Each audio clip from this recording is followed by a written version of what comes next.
Lebanon's new Prime Minister Hassan Diab has finalized his cabinet lineup. It took weeks of political horse trading, even though those who were fighting over seats are allies and part of the ruling alliance. Diab's critics call him a pawn of the political elite, but addressing the nation, he tried to defend his cabinet at a time of mass protests over Lebanon's worst economic crisis in decades. We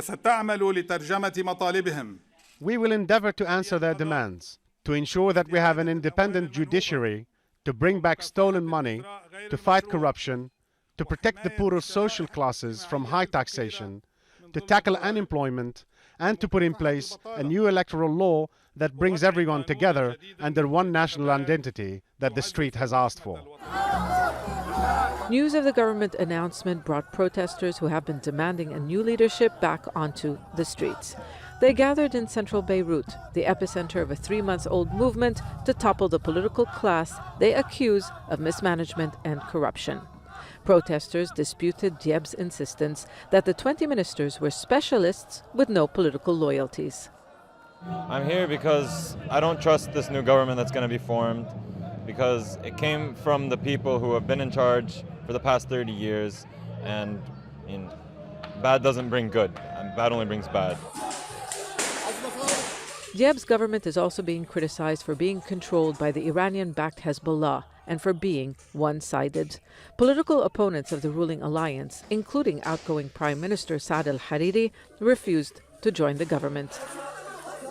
They're just playing the same loop that they played 100 days ago. So as if they're just slapping us in the face, they're laughing at us. They're like, who are those people? What are they doing on the streets? The government faces many challenges in the midst of an unprecedented nationwide multi-sectarian uprising. Diab's government is expected to receive the vote of confidence in parliament, but it is the support of international investors and donors that Lebanon needs to get out of the economic and financial crisis. The last time the UN-created International Support Group for Lebanon met in December, it made no financial pledges and instead called for a credible government that listens to public opinion expressed in the ongoing popular uprising.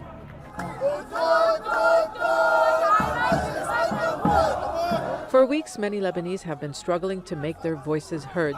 Yassin told the security forces protecting Parliament building that the steel and concrete barriers won't be able to protect those in power. I'm here to demonstrate against the corrupt regime in Lebanon that has been raping this country for 30 years or more. They were the warlords that killed each other, that broken us into sects, broken us into groups to kill each other.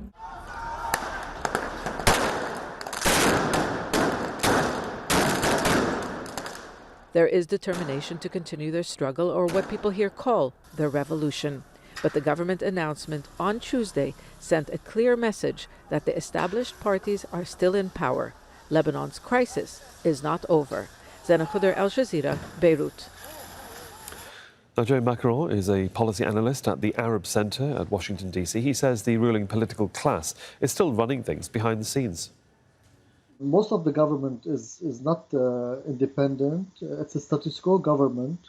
We can still see the political class behind the scene basically running the show. We don't see independent faces. We don't see, especially in key economic and financial portfolios, we don't see names that give the impression of reform. So the problem is the parliament. It's a product of this parliament. This parliament is in the hand of the ruling class. No, there's no way out of it if we don't do an early election. This week in Lebanon, the protesters declared the week of anger because it's been more than 90 days and there was really no urgency from the politicians leading the country at this point. So we don't see any new, unless because the system needs a positive shock for it. A shock of reform, a sense of urgency. We don't see it until now. We have to see the transition now. We will have a new, especially interior minister. He comes from the military background. We will see how they will deal with the protesters. We will continue the same trend of the past week, which is more confrontational with protesters, or we see more trying to appease, offer some real plan and trying to appease them. But at this point, I think the first impression is bad, and it's going to be a bad start somehow between the two. But the crucial, I think we have to see how much security measures will be taken